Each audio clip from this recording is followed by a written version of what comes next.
An example, तो ये भी तो कन्वर्ट होना चाहिए ना नेटिव लैंग्वेज में, क्यों नहीं हुआ?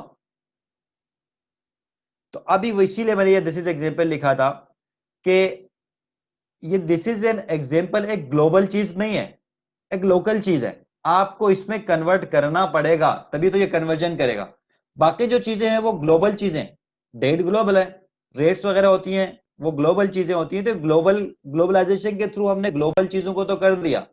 अब हम आते हैं लोकलाइजेशन के through, this is an example जो लिखा हुआ है उसको हम कन्वर्ट करने की कोशिश करेंगे उस लैंग्वेज में जिस लैंग्वेज के अंदर हमारा ब्राउजर काम करेगा। ठीक है, इसको कहते हैं लोकलाइजेशन। जो अभी हम करने जा रहे हैं, दिस इज एन एग्जाम्पल को चेंज करने, वो कहलाता है लोकलाइजेशन। जो इस लेबल में हमने चीज लिखी हुई थी दिस इज एन एग्जाम्पल, इस एग्जाम्पल को कैसे कन्वर्ट करेंगे उसके लिए बाकी सिर्फ हम लोग दिस इज एन एग्जाम्पल नहीं लेते हैं, बल्कि थोड़ा सा कुछ और चीजें भी यहां पर रख लेते हैं। This is an example label कर देता हूं मैं, और यहां पर कुछ छोटा सा एक फॉर्म भी अगर मैं डिजाइन कर दूं, मैं फॉर एग्जांपल एक फॉर्म डिजाइन कर देता हूं, नॉर्मल सा फॉर्म। ठीक। सो लोकलाइजेशन ग्लोबलाइजेशन तो आप लोगों को समझ आ गया कि ग्लोबलाइजेशन क्या होता है। अब लोकलाइजेशन क्या चीज होती है? लोकलाइजेशन के अंदर जो एग्जाम्पल मैंने लिखा था वो एग्जाम्पल हम लोग शो करवा देंगे एक डिफरेंट लैंग्वेज के अंदर, जिस लैंग्वेज में हम चाहते हैं। उसके लिए हमें इसी एग्जाम्पल को यूज करेंगे और यहां पर हम लोग कुछ लेबल्स क्रिएट करेंगे ताकि हमें ज्यादा से ज्यादा कन्वर्जेंस करने में आसानी हो। एक लेबल क्रिएट कर दिया और इसका नाम मैंने रखा नेम। इसके आगे एक टेक्स्ट बॉक्स क्रिएट कर दिया, यानी एक छोटा सा फॉर्म क्रिएट कर रहा हूं। आप एक ये समझे कि एक साइन अप फॉर्म है। और एक और लेबल क्रिएट करता हूं,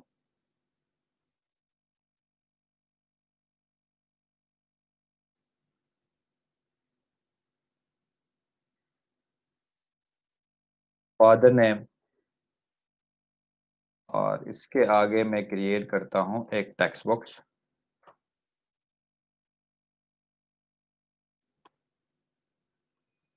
और एक और मैं लेबल क्रिएट करते हैं, उस लेबल के अंदर एक टेक्स्ट बॉक्स क्रिएट करते हैं। ये लेबल नहीं है, ठीक है। तो आप यहाँ पे देखेंगे कि कुछ लेबल्स हमने क्रिएट कर दी और उन लेबल्स के मदद से हमने एक छोटा सा फॉर्म डिजाइन कर लिया।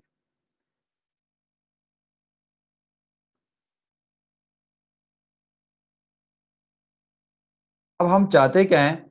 हम चाहते हैं ये हैं कि ये जो फॉर्म है, जब मैं इस फॉर्म को पाकिस्तान में ओपन करूं तो उर्दू में नजर आ जाए, किसी दूसरी जगह पर ओपन करूं तो वो दूसरी लैंग्वेज में नजर आ जाए। तो ये सारा कॉन्सेप्ट जो हम लोग करने जा रहे हैं वो सारा होगा लोकलाइजेशन के थ्रू।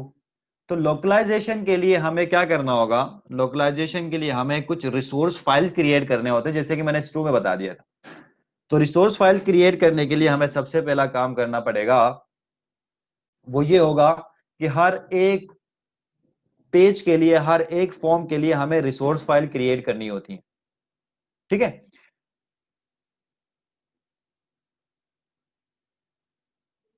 उसके लिए जस्ट हम क्या करेंगे, टूल्स में जाएंगे। यहां पर टूल्स में जाएंगे और टूल्स में जाने के बाद यहां पर आपको नजर आ रहा होगा एक जनरेट लोकल रिसोर्स।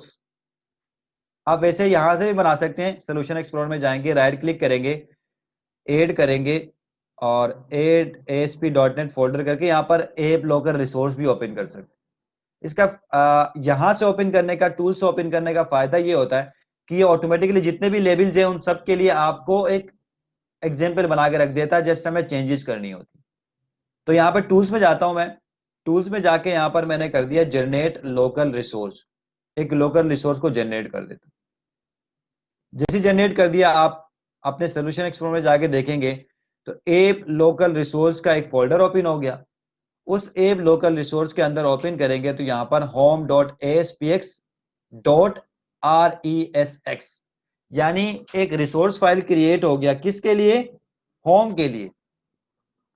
एक लोकल सिर्फ होम के लिए एक रिसोर्स फाइल क्रिएट हुआ। अगर आप इस रिसोर्स फाइल को ओपन करेंगे तो इस रिसोर्स फाइल को ओपन करेंगे तो कुछ भी नहीं है इसके अंदर। यहां पर सिर्फ रिसोर्स फाइल्स ओपन आपको नजर आ रही होंगी कि सबसे पहले एक लेबल बना हुआ, उसके अंदर ये टेक्स्ट लिखा हुआ, उसके बाद एक लेबल बना हुआ, उसके अंदर ये टेक्स्ट लिखा हुआ, उसके बाद एक लेबल बना हुआ, उसके अंदर ये टेक्स्ट लिखी हुई है। तो कुछ डिफरेंट लेबल के डिफरेंट टेक्सेस जो लिखी हुई है वो सारा हमें यहां पर शो हो रहा हो। अगर इसमें आप इसके सोर्स पे जाके देखूंगा तो आपको यहां पर एक छोटी सी चीज ऐड हो गई नजर आएगी। ये चीज मेटा रिसोर्स की लेबल फॉर रिसोर्स वन। अब लेबल फॉर रिसोर्स वन जो है वो नेम का लेबल है। यहां पर आगे देखेंगे लेबल फॉर रिसोर्स वन, ये लेबल फॉर रिसोर्स वन के अंदर नेम लिखा हुआ है। तो ऑटोमेटिकली क्या हो जाएगा, यहां पर नेम लिखा हुआ नजर आएगा। ठीक है। तो यानी इन शॉर्ट ये कि जो हमारा होम पेज था उसको एक रिसोर्स फाइल में कन्वर्ट कर दिया। कन्वर्ट करने के बाद रिसोर्स का मेटा डेटा भी उस लेबल के अंदर ऐड कर दिया। अब हमें सिंपल काम क्या करना है, क्योंकि ये जो रिसोर्स फाइल है अभी हमने क्रिएट किया था ये तो इंग्लिश के लिए, हमें किसी दूसरे लैंग्वेज के लिए बनाना, हमें उर्दू के लिए बनाना फॉर एग्जांपल। तो मैं सिंपल क्या करूंगा, इसी रिसोर्स फाइल को कॉपी करूंगा, पेस्ट कर दूंगा। इस रिसोर्स फाइल को कॉपी पेस्ट करने के बाद यहां पर एक छोटी सी चीज हमें देखनी पड़ेगी कि जब हम लोग उर्दू को यहां पर ऐड करते थे, कहां गया उर्दू,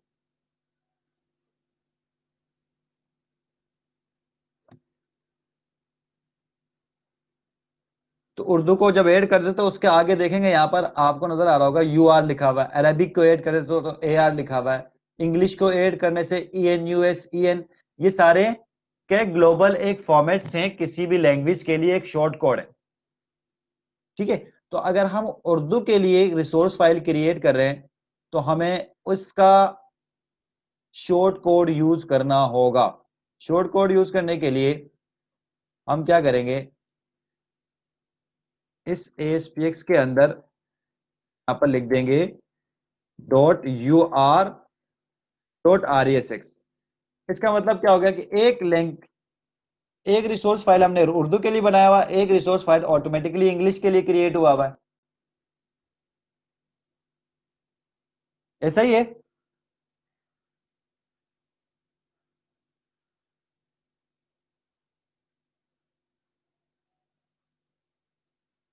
अब यहां पर हमें क्या करना है, हमें इस उर्दू के रिसोर्स फाइल को ओपन करेंगे तो यहां पर भी उर्दू ही लिखा हुआ है। तो यहां पर हमें जितनी भी चीजें होंगी हमारे वेबसाइट के पेज के अंदर उन सबको उर्दू में कन्वर्ट करके उर्दू में लिखना होगा। फॉर एग्जाम्पल मैं इसको उर्दू में लिखने के लिए क्या करता हूं, उर्दू में लिखने के बहुत सारे तरीके हैं। आप इसको गूगल पे जाके कन्वर्ट कर दें या फिर आप अपने कंप्यूटर के अंदर उर्दू लिखने का जो फॉर्मेट है उसको ऑन कर दें। तो ये सारे तरीके होते हैं, क्योंकि मेरे कंप्यूटर में ओपन हुआ हुआ है उर्दू लिखने का वो जो है, इसलिए मैं यहाँ पर उर्दू में ही लिख देता हूँ। ठीक है, मैं ये उर्दू में लिख रहा हूँ। ये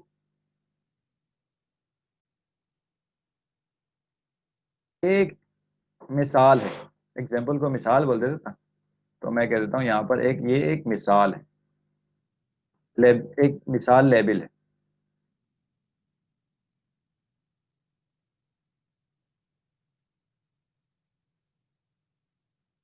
ये मैंने लिख दिया उर्दू के अंदर। इस तरह कांटेक्ट की जगह पर मैंने लिख दिया, कांटेक्ट को क्या बोलते हैं, मोबाइल नंबर। मोबाइल नंबर ये मैं इस तरह लिख रहा हूं क्योंकि मेरे कंप्यूटर में उर्दू सपोर्ट करता है। आपको ये सपोर्ट करने के लिए डिफरेंट चीजें करनी होती, थोड़ा सा चेंजेस करनी होती है, ये आप कर लेंगे तो आप भी ऑटोमेटिकली लिख सकते हैं। अगर आप उर्दू नहीं लिखना चाहते हैं तो आपको क्या करना होगा, गूगल के कन्वर्टर में जाके आपने इंग्लिश को कन्वर्ट करना पड़ेगा अपने लैंग्वेज के अंदर, किसी भी लैंग्वेज में आप कन्वर्ट कर सकते हैं। नेम की जगह पर मैंने लिख दिया नाम, फादर नेम की जगह पर मैंने लिख दिया वालिद का नाम। ठीक है। अब देखें ये रिसोर्स फाइल जो क्रिएट किया मैंने उर्दू के लिए किया, ये वाला रिसोर्स फाइल जो था वो इंग्लिश के लिए था, और ये रिसोर्स फाइल ऑटोमेटिकली उर्दू के लिए हो गया। अब मुझे सिंपल क्या करना है, मुझे करना कुछ भी नहीं है, मुझे जस्ट इस रिसोर्स फाइल के थ्रू अब मैं रन करूंगा तो ऑटोमेटिकली जो कल्चर ओपन करूंगा उस कल्चर के हिसाब से मेरा जो वेबसाइट है वो क्या हो जाएगा, ओपन हो जाएगा। अब मैं इसको रन करके दिखा देता हूं। एग्जैक्टली मुझे खुद कन्वर्ट करना पड़ेगा।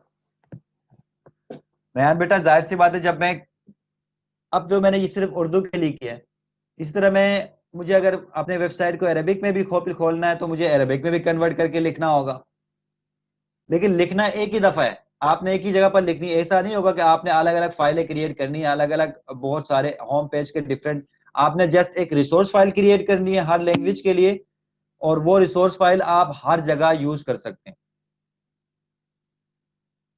नहीं बेटा, ये रन टाइम पे चेंज कभी नहीं होता। ये रन टाइम पे चेंज तो आप करेंगे भी तो उल्टा सीधा कन्वर्जन करता है। गूगल से कभी कन्वर्जन करा के देख लो आप लोग, कभी कोई चीज गूगल से आप कन्वर्ट करा के देखो तो कितना मुश्किलात होते हैं, उल्टा सीधा कर लेता है। होता तो है लेकिन आपकी वेबसाइट अजीब सी नजर आ जाए।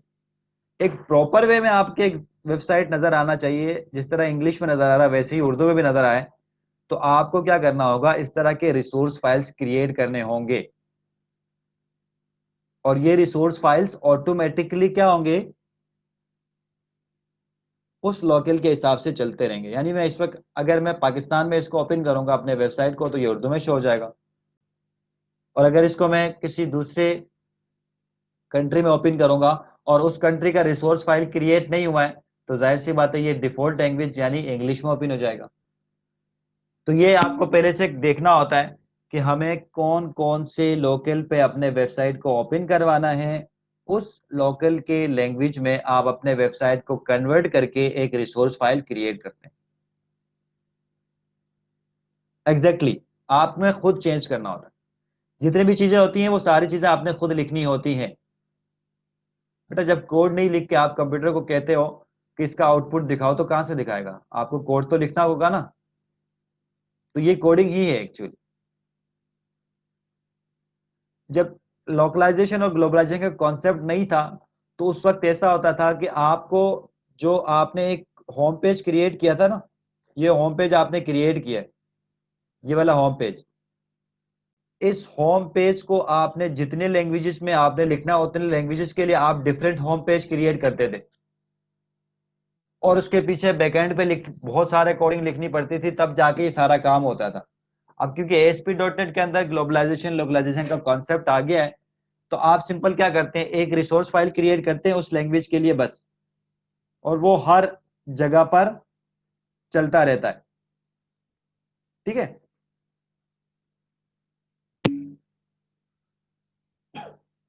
अब मैं इसको रन करने जा रहा हूं, मैं इसको रन करता हूं तो देखेंगे आपको कि किस तरह का ये हमें आउटपुट देता है।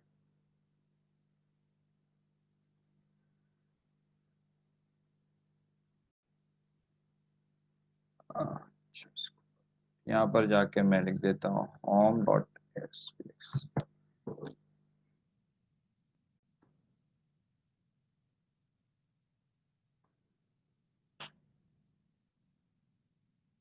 अब देखें ये इस वक्त पाकिस्तान के एक नॉर्मल लैंग्वेज के ऊपर रन हो रहा है।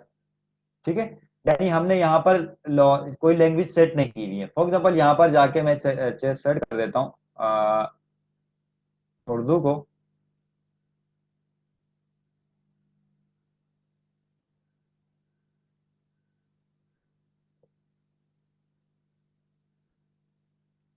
उर्दू को यहाँ पर जाके मैं सेट कर देता हूँ, ऐड कर दिया मैंने, और इसको ओके कर दिया, इसको रिफ्रेश कर देता हूँ।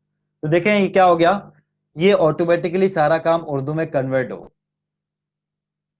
ठीक है। जो चीजें मैंने लिखी थी वही चीजें यहां पर आपके पास शो हो गई।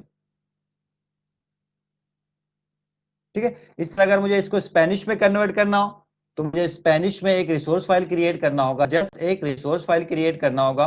वो रिसोर्स फाइल क्या होगा, ऑटोमेटिकली उस स्पेनिश के अंदर कन्वर्ट हो जाएगा। या तो यहाँ तक क्लियर है? पर एक छोटा सा काम ये करना पड़ेगा, एक ड्रॉप डाउन बनाना पड़ेगा। मैं ड्रॉप डाउन इसलिए बना रहा हूं कि यहाँ पर कुछ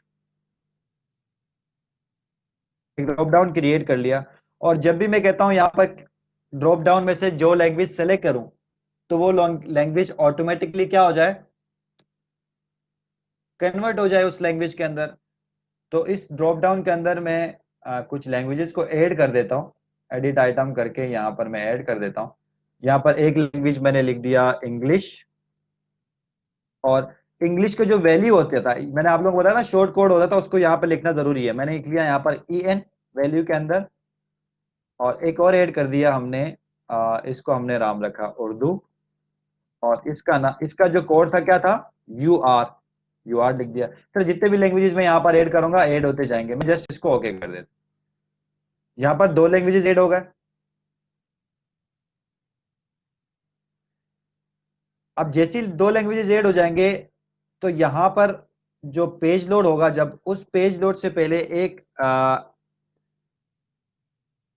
डिफॉल्ट मेथड है, उस मेथड को थोड़ा सा ओवरराइड करना पड़ेगा। यानी हमें उस मेथड को ओवरराइड करना पड़ेगा, तब जाके ये काम करेगा। कौन सा मेथड है? एक मेथड है प्रोटेक्टेड ओवरराइड वॉइड, और इसका नाम था इनिशियलाइज कल्चर। ठीक है, इनिशियलाइज कल्चर के नाम से एक हमारे पास एक मेथड बना हुआ है ऑलरेडी। उस मेथड के अंदर ये कहां पे बना हुआ है, आप जाके देख सकते हैं। ठीक है, ये देखें यहां पर बना हुआ है, ये पेज के अंदर, ये प्रोटेक्टेड। इसको हमने एक सिंपल क्या कर दिया, एक वर्चुअल मेथड बना हुआ है। हमेशा वर्चुअल मेथड ही ओवरराइड होता है। अब आप लोग, मैं ऊप नहीं पढ़ा रहा हूं। तो ये इनिशियलाइज कल्चर को मैंने क्या कर दिया, यहां पर ओवरराइड किया। ओवरराइड करने के बाद यहां पर हमें ये करना है कि इस ड्रॉप डाउन लिस्ट में से जो लैंग्वेज हम सेलेक्ट करेंगे, उस लैंग्वेज में हमारे कल्चर को सेट करना है। यानी ये जो काम यहां पर हम कर रहे थे, लैंग्वेज में जाते थे चेंज करते थे, वो अब हम कोडिंग के थ्रू करने जा रहे हैं। तो यहां पर एक छोटा सा काम ये करना पड़ेगा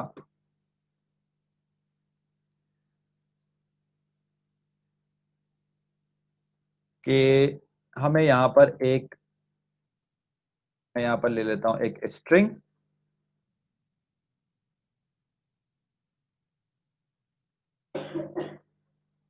लेन के नाम से, लैंग्वेज के नाम से इज इक्वल टू रिक्वेस्ट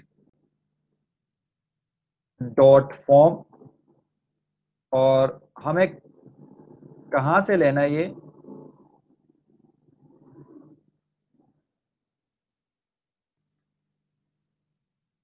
हमें लेना है इस ड्रॉप डाउन लिस्ट में। इस ड्रॉप डाउन लिस्ट का नाम यहां पे लिख देंगे। ये ड्रॉप डाउन लिस्ट की आईडी क्या है, ड्रॉप डाउन लिस्ट 1, और इसको मैं यहां पर ऐड कर देता हूं।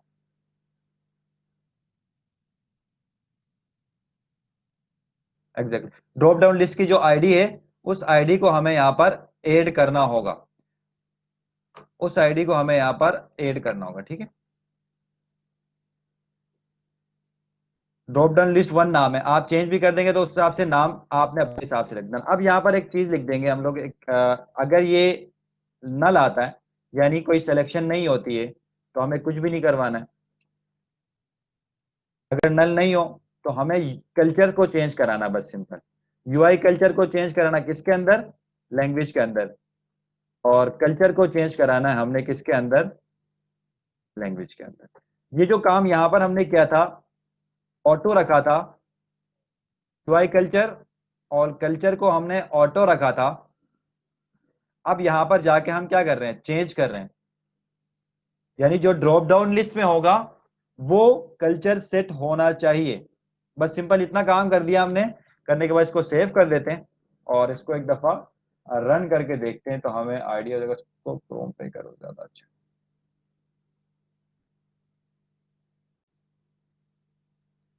इसको रन करेंगे हम लोग, तो हमारे पास देखें इस वक्त इस इंग्लिश में आ रहा है। मैं इसको कन्वर्ट कर देता हूं उर्दू के अंदर। तो ये कन्वर्ट हो जाना चाहिए, नहीं हुआ, एक छोटा सा इशू है। एक छोटा सा काम करना होगा हमें। काम क्या करना होगा कि जब भी मैं यहाँ पर इस ड्रॉप डाउन लिस्ट में कोई चेंजेस करूं, तो क्या होना चाहिए, ये चेंजेस पता होना चाहिए सर्वर को। तो उसके लिए हम छोटा सा एक चीज लिखते हैं, उसको कहते हैं हम लोग पोस्ट बैक। ठीक है, यहाँ पर जाते हैं, ड्रॉप डाउन जो लिस्ट बनाया था हमने, उस ड्रॉप डाउन लिस्ट के अंदर हमने ऑटो पोस्ट बैक को ट्रू करवाना होता है। ठीक है, यानी ऑटो पोस्ट बैक करे, हमारे वेब पेज को पोस्ट बैक कर दे। ठीक, अब ये पोस्ट बैक आप थ्योरी में पढ़ते हो। ठीक है, इसको रन कर देते हैं अगेन दोबारा, और अब इसको चेक कर। ठीक, मैं इसको कर देता हूँ उर्दू, तो देखें ये ऑटोमेटिकली क्या हो जाएगा, उर्दू में कन्वर्ट हो जाएगा। मैं इसको कर देता हूँ इंग्लिश, तो क्या हो जाएगा, ये ऑटोमेटिकली इंग्लिश इंग्लिश में कन्वर्ट हो जाएगा।